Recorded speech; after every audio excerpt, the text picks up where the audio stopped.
Merci de nous rejoindre. 3 titres dans ce nouveau journal. En Côte d'Ivoire, la célébration du Maoulid, ou naissance de Mahomet, le prophète de l'islam. La cérémonie officielle s'est tenue hier à la grande mosquée de la Riviera Golfe dans la commune de Cocody. Thème retenu cette année 2020, contribution de l'islam pour des élections apaisées. Jeudi 29 octobre 2020, en Côte d'Ivoire, c'est le 15e et dernier jour de campagne électorale.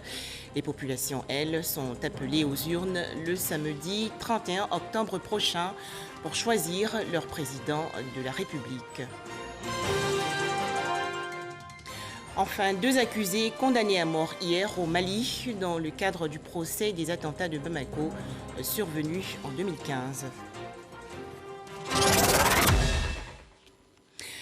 Bonjour à tous.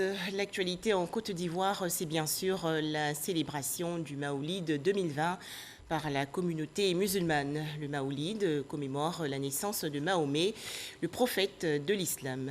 La cérémonie officielle s'est tenue hier à la grande mosquée de la Riviera Golfe dans la commune de Cocody autour du thème « La contribution de l'islam pour des élections apaisées ». Le point avec Pargasso Rokone.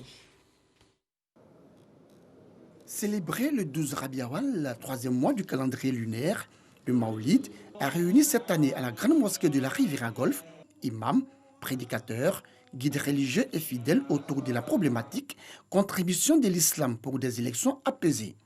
Pour les responsables du COSIM, Conseil supérieur des imams des mosquées des affaires islamiques en Côte d'Ivoire, il s'agit de saisir l'opportunité de cette nuit qui commémore la naissance du prophète de l'islam, le prophète Mohammed, paix et salut de Dieu sur lui, pour sensibiliser les populations vivant en Côte d'Ivoire sur la nécessité de préserver la paix pendant et après l'élection présidentielle du 31 octobre prochain. Jeunes catholiques, jeunes protestants, jeunes musulmans, donnez-vous la main pour préserver la paix dans notre pays. Chers frères, chères sœurs, notre pays se trouve à la veille d'échéances importantes. Il dépend de chacun et de chacune de nous que ces moments essentiels de la vie de notre chère Côte d'Ivoire soient des moments de quiétude et non des occasions d'attiser les haines. Cette nuit spirituelle a bénéficié du soutien du Premier ministre, chef du gouvernement, ministre de la Défense, Ahmed Bakayoko, représentant le président de la République, Alassane Ouattara. Le message du chef de l'État transmis par le ministre de la Sécurité, Vagondo Diomandé. Voudrais-je inviter, au nom de son Excellence, Monsieur le Président de la République, les éminents guides religieux ici présents à davantage de prières et d'intercession à l'occasion de cette importante nuit de la commémoration de l'anniversaire du prophète, afin que la Côte d'Ivoire, notre beau pays, traverse l'échéance du 31 octobre prochain dans la paix, la quiétude et la fraternité. Louanges, invocations, prières et bénédictions pour la cohésion, la stabilité et le développement de la Côte d'Ivoire. Des temps forts comptent également meublé cette fête du Maoulid 2020, 1442 Hégire. Des prières ont été dites également dans les mosquées des villes de l'intérieur du pays pendant cette célébration du Maoulid 2020. À Bouaké, dans la région centre, la paix était au centre du message des imams. Soro Corona de RTI Bouaké. La contribution de l'islam pour des élections apaisées, c'est le thème de la célébration du Maouloud 2020. Le Maouloud commémore la naissance du prophète de l'islam, Mahomet. À la mosquée Yassine, quartier Air France 3, le conférencier Ahmed Diabaté a invité ses coreligionnaires à éviter les propos haineux et la provocation, source d'affrontement. Toujours à Air France, l'imam Ouattara Makama a appelé les musulmans à faire de la cohésion sociale et de la paix une priorité pour une Côte d'Ivoire en paix. Les fidèles musulmans de la mosquée Taha ont décidé de marcher dans les pas du prophète Mahomet. À la mosquée Kafop du quartier Dar es Salaam, la paix, la cohésion sociale et le pardon ont été les vertus prônées au cours de cette nuit pour une élection présidentielle apaisée. L'imam Berman Traoré a appelé les musulmans à la tolérance, une qualité du prophète Mahomet. À la mosquée d'Ougouba, le cheikh Ibrahim Diabaté, deuxième adjoint à l'imam principal, a invité les fidèles à être des acteurs de paix pour un climat électoral apaisé. À Djamourou, le même message a été véhiculé par l'imam Konaté Bakari. Les fidèles de la mosquée de l'habitat de la Caisse, de l'imam Koneyaya, ont reçu cette exhortation à être à l'image du prophète Mahomet pour une bonne cohabitation entre les populations. Au quartier Bafon et Sokora, les fidèles ont reçu le message de la cohésion sociale des différents guides religieux. Les ressortissants du Niger, à travers leur chèque, ont également prié pour la paix en Côte d'Ivoire au cours de cette nuit du Maouloud. En bref, 15e et dernier jour de campagne électorale ce jeudi 29 octobre 2020 en Côte d'Ivoire. Les populations sont donc appelées aux urnes le samedi 31 octobre prochain pour choisir leur président de la République. Commune de Trècheville, dans le district d'Abidjan, plus de 6000 chrétiens évangéliques se sont rassemblés hier pour prier pour la paix en cette période électorale 2020. Rencontre en présence du Premier ministre, ministre de la Défense, Ahmed Bakayoko. Le chef du gouvernement ivoirien a exhorté les chrétiens à demeurer dans la prière et à cultiver la paix et la cohésion sociale en Côte d'Ivoire. C'est un reportage de Abou Sanogo. Ils sont venus de toute la commune du district d'Abidjan et de plusieurs villes du pays. Dans la joie et dans la ferveur, plus de 5000 fidèles et pasteurs de l'église protestante et évangélique du Côte d'Ivoire ont au Palais des Sports à Trècheville et en présence du Premier ministre Ahmed Bakayoko élevé leur voix vers Dieu afin qu'il veille sur la Côte d'Ivoire en cette période électorale. Prières et louanges.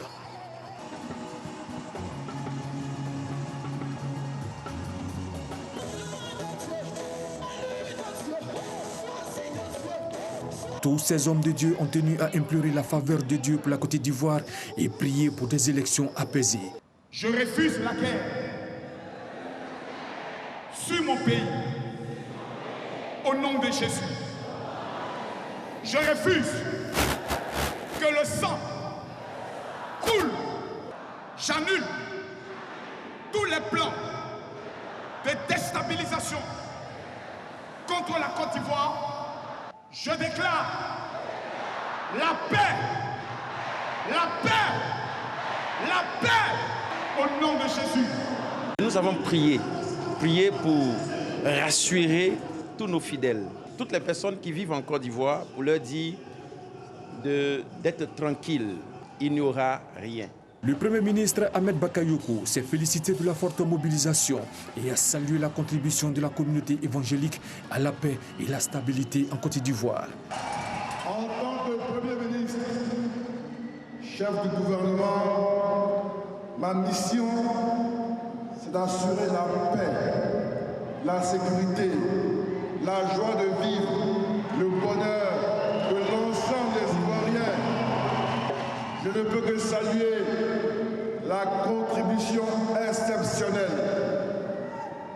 des évêques évangéliques, vos guides, ceux-là qui vous donnent de l'espoir, qui vous donnent la paix au cœur, qui vous relient au Très-Haut, qui vous permettent, quel que soit votre état, d'être soulagé et de croire en demain, et de croire en après-demain, et de ne jamais désespérer.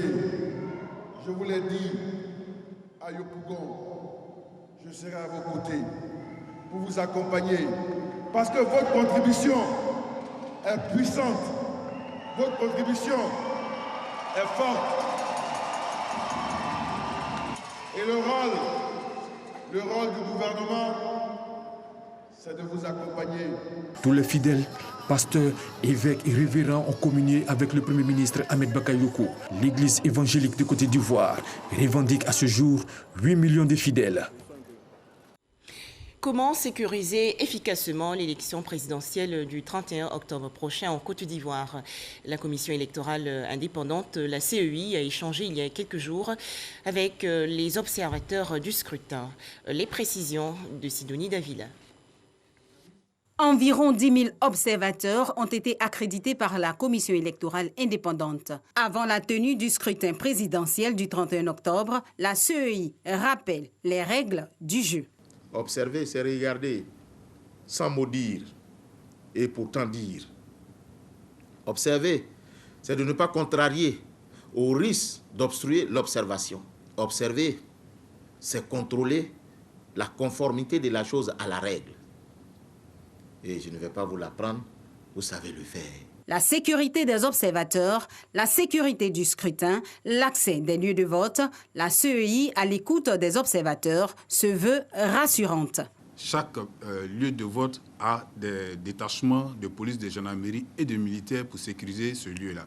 Tout observateur qui viendra, une fois qu'il sera sûr du chef du PC secondaire, il aura les instructions nécessaires pour pouvoir accomplir son observation tranquillement. Les observateurs électoraux apprécient ce temps d'échange. Nous sommes compris et il nous appartient d'aller partout sur l'étendue du territoire, dire ce que nous avons vu. Cette séance d'information est la bienvenue parce que nous avons eu beaucoup d'éclaircissements sur beaucoup de zones d'ombre. C'est très appréciable d'avoir ce degré de transparence, de clarté sur les conditions dans lesquelles s'organise le scrutin. À la fin de leur mission d'observation, les différentes équipes produisent des rapports dans lesquels on peut lire leurs différentes propositions ou recommandations. Bon, ces rapports ils sont remis bien sûr aux autorités électorales. On fait des recommandations pour essayer d'améliorer le système électoral et puis ils sont à la disposition du public. Quand on a la possibilité effectivement de revenir dans un pays, participer, enfin accompagner un nouveau processus électoral, on est toujours très attentif à regarder si les recommandations qu'on a faites au processus précédent ont été prises en compte. Pour faciliter le travail des observateurs sur le terrain pour cette élection, la CEI a mis à disposition des contacts ainsi qu'une charte de l'observation. Ils vont assurer, entre autres, un processus électoral équitable en Côte d'Ivoire. 35 observateurs seront déployés sur tout le territoire national le 31 octobre prochain, jour du vote pour la présidentielle 2020. Une décision de la mission internationale d'observation électorale. Les détails, Éric Goré. Il est 7 heures du matin. Les observateurs désignés pour aller dans les différentes régions de la Côte d'Ivoire font déjà leur bagage. Ils sont au nombre de 35. Leur mission devra se faire en toute responsabilité et impartialité. Ce sont les témoins du déroulement du scrutin du 31 octobre. Ils rendront compte après la fin de l'élection. C'est pourquoi ces observateurs sont représentés sur toute l'étendue du territoire ivoirien. On prépare le déploiement. Moi, je serai déployé à San Sandra. Je passe la nuit à San Pedro. Le lendemain, je serai à San Sandra. On se prépare pour le déploiement. C'est Divo. Vous allez à Divo? Oui. La responsabilité est grande et la tâche n'est pas aussi aisée. Et ces observateurs en sont conscients. C'est pourquoi ils rassurent la population sur leur rôle, qui se fera en toute indépendance.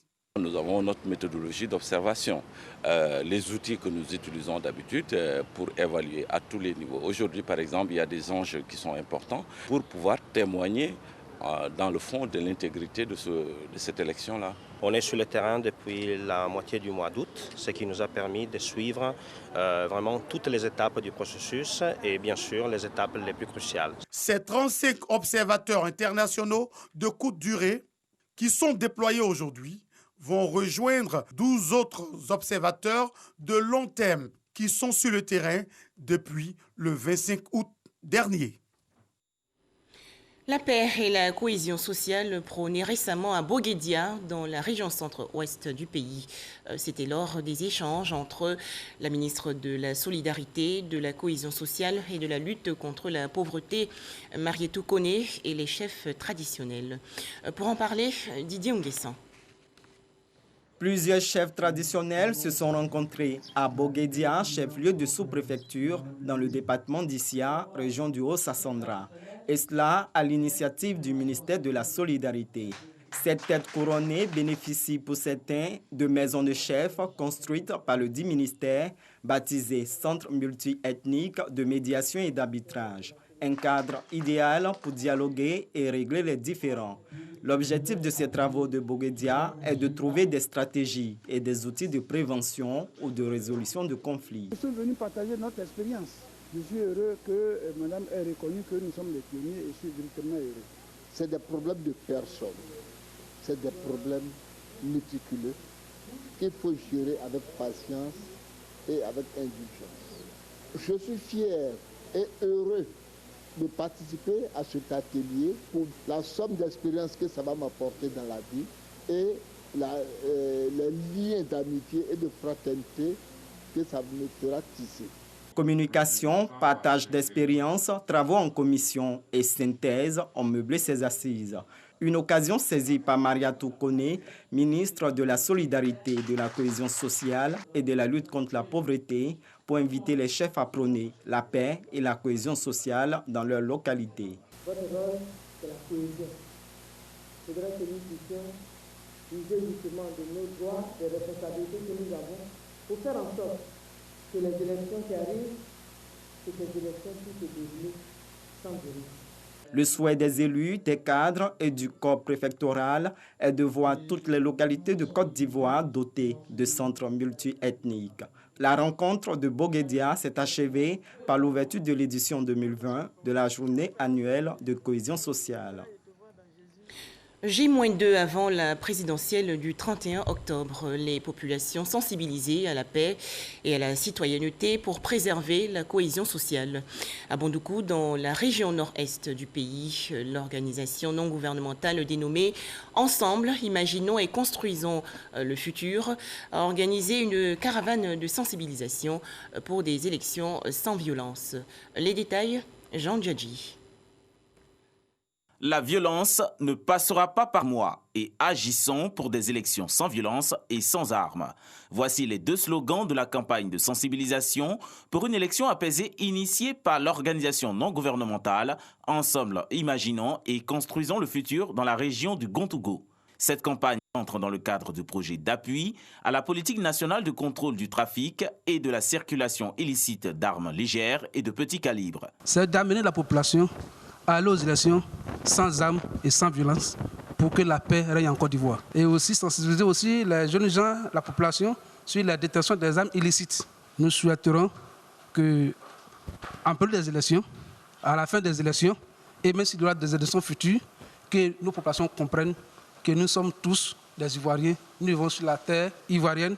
En prélude à l'élection présidentielle du 31 octobre, l'ONG EICF a procédé au lancement de ses actions terrain à Bondoukou en présence des autorités administratives et des leaders de communautés, ainsi que des représentants de la société civile et des partis politiques et groupements affiliés. Prévu sur une période de 4 mois, ce projet financé par l'Union européenne et porté par Cogenta Côte d'Ivoire ambitionne d'emmener la population à aller aux élections sans armes et sans violence pour que la paix règne en Côte d'Ivoire. Autre actualité, nous partons dans la région du Tonkouy, dans l'ouest du pays. 2 départements ministériels, notamment l'artisanat et l'économie, en collaboration avec la Confédération des PME, PMI du secteur bâtiment et travaux publics, ont rencontré récemment les acteurs du secteur de l'artisanat. Objectif, expliquer les décrets pris par le gouvernement pour promouvoir l'artisanat en Côte d'Ivoire. Les explications de Walter Amadou. Lassine Fofana est propriétaire d'un modeste atelier de réparation automobile situé au quartier Maroc de Mans. Ce technicien a un rêve, avoir un garage moderne. Mon rêve aujourd'hui, c'est d'agrandir mon garage. Actuellement, tant que le garage est comme ça, il y a des autorités, souvent quand ils viennent, le garage n'est pas trop en sécurité devant eux. Les appels d'offres m'intéressent beaucoup, mais je ne sais pas où il faut passer. Quand il y a des appels d'offres comme ça, les gars ne nous informent pas. Voilà, parce que nous, on est un peu cachés. À l'image de Lassine, plusieurs autres artisans et marchands de divers articles qui exercent dans la capitale des 18 montagnes ignorent les dispositions prises par l'État ivoirien en leur faveur. Des avantages afin de leur permettre d'avoir accès au marché public et aux fonds pour le développement de leurs différentes activités, encore dans l'informel pour la plupart. Relativement à cette situation, la Confédération des PME-PMI du bâtiment et des travaux publics de Côte d'Ivoire s'est investie d'une mission, celle d'expliquer aux artisans les opportunités liées à leur secteur d'activité. L'État a décaissé des fonds avec le fonds PME et il y a près de 450 milliards à la disposition de ces entreprises. Les 150 milliards que l'État de Côte d'Ivoire vient d'encore donner, tout ça là pour pouvoir accompagner et les artisans et les entrepreneurs. Pour la COVID-19 aujourd'hui, c'est qu'il y a eu un assouplissement au niveau de la documentation qu'il fallait fournir. Les participants de l'étape de Mans repartent rassurés et confiants. Pour les appels d'offres, il y avait tellement de barrières. Les nouvelles dispositions sont les avantages que les entreprises peuvent avoir aujourd'hui. Et il faut dire que la présence du président aujourd'hui nous permet de nous mettre en confiance. Les artisans que nous sommes, il y a beaucoup qui sont dans l'informel. Mais je pense qu'au sortir de cette rencontre-là, je pense que vraiment il y aura beaucoup de changements. La région du Tongui compte environ 12 000 artisans qui contribuent à au moins 65% dans l'économie de cette région. Et ensemble, continuons d'appliquer les gestes barrières contre le coronavirus.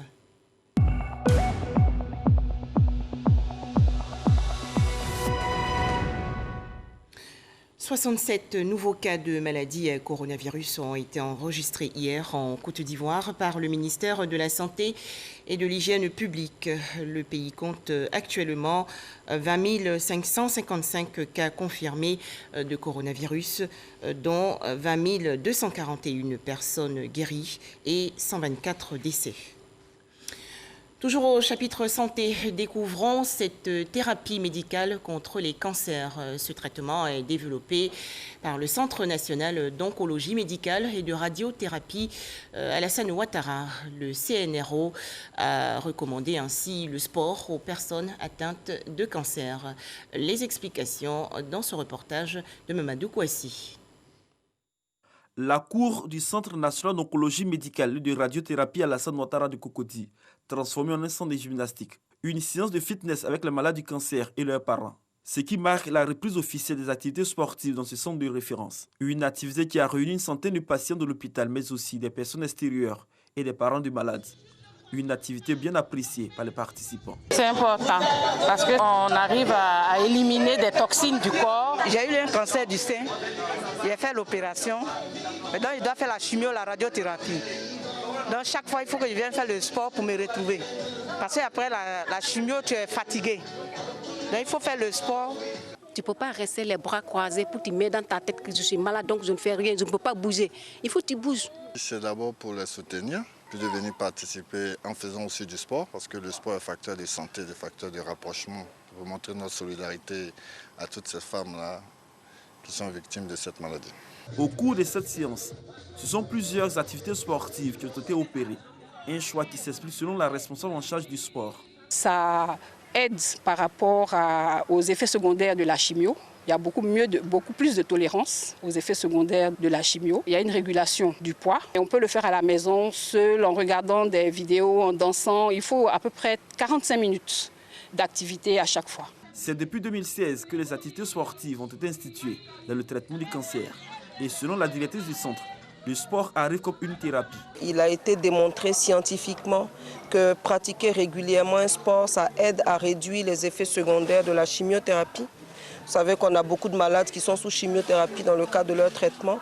Ça les aide à mieux supporter le traitement. Et de pratiquer régulièrement un sport, ça permet également, quand le traitement est fini, de réduire le risque de récidive. Et c'est pour ça que nous pratiquons le sport régulièrement ici. 2 fois par mois des activités de fitness et 2 fois par mois des activités de natation.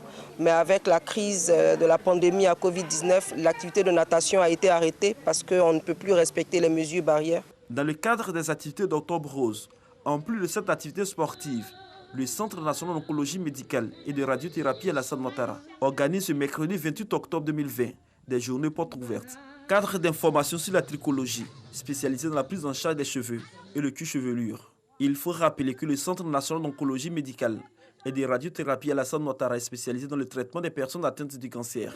Il y reçoit régulièrement des patients de la sous-région pour la chimiothérapie et la radiothérapie.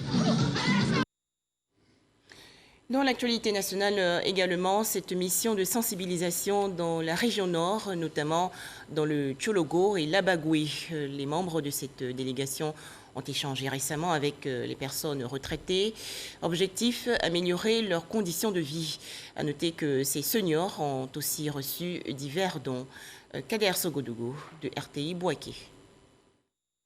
Permettre aux retraités de la fonction publique de jouir pleinement de leurs droits à la retraite et percevoir ce moment comme le début d'une nouvelle vie tout aussi meilleure. Une vision du gouvernement mise en pratique sur le terrain par la Caisse générale de retraite des agents de l'État, SEGRAE. Elle initie une tournée de sensibilisation à cet effet. Bondiali dans la Bagoué, Fekese-Dougou dans le Tchologo, les retraités et futurs retraités sont informés des réformes engagées. Il y a eu une réforme en profondeur du système de gestion des pensions publiques. Cette réforme a entraîné un changement notable. Cette réforme en profondeur a permis aujourd'hui à l'IPSEGRAE de payer les pensions de retraite avec une certaine régularité.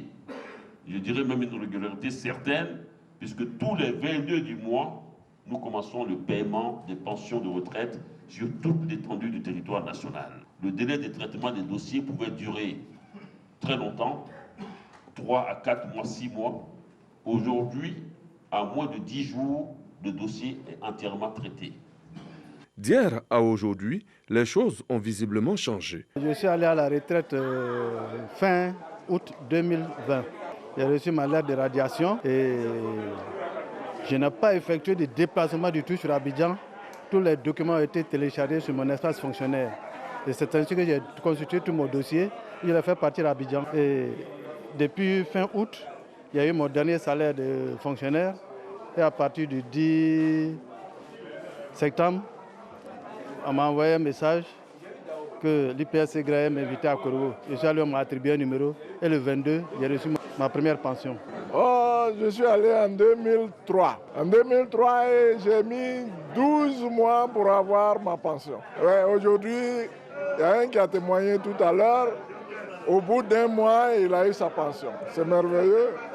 À chaque étape, les associations de retraités ont bénéficié de dons en vivres et en numéraire. Et pour terminer l'actualité nationale, sachez que l'école primaire publique de Lowou, dans le département de Séguéla, dans le nord-ouest du pays, est désormais dotée d'une cantine scolaire. À noter que 1000 kits scolaires ont également été distribués. Ces dons visent à améliorer les conditions de vie des jeunes apprenants. Astou Touré. Un bâtiment de 3 classes entièrement rénové, des tableaux-bancs, 1000 kits scolaires et des pâtes alimentaires. C'est le don de la première dame Dominique Ouattara en faveur des populations de Lowou, à environ 50 km de Séguéla. Ce geste pour rappeler aux élèves et au personnel d'encadrement qu'ils ne sont pas oubliés. Nous les bénéficiaires n'avons d'autre expression que le merci. Ainsi, toute la communauté éducative, par ma voix, exprime toute sa gratitude à Madame la donatrice, Madame la première dame. Recevoir ce kit est un ouf de soulagement pour les parents, les enseignants, mais surtout pour les apprenants. Parce que quand nous débutons l'année scolaire, malheureusement, jusqu'au mois de janvier, les enfants n'ont pas de manuel scolaire. Donc, ce don est le bienvenu. L'EPP Lowou, devenu EPP Dominique Ouattara, est une école de 6 classes construite en 1973. Sur les 6, 3 classes viennent d'être rénovées. Pour la réhabilitation des autres classes encore en état de délabrement, le personnel d'encadrement lance un appel à l'aide. Nous avons ici les classes qui sont sombres. On a un effectif pléthorique. Voilà. Donc nous demandons que les donateurs nous offrent une école et aussi une maternelle.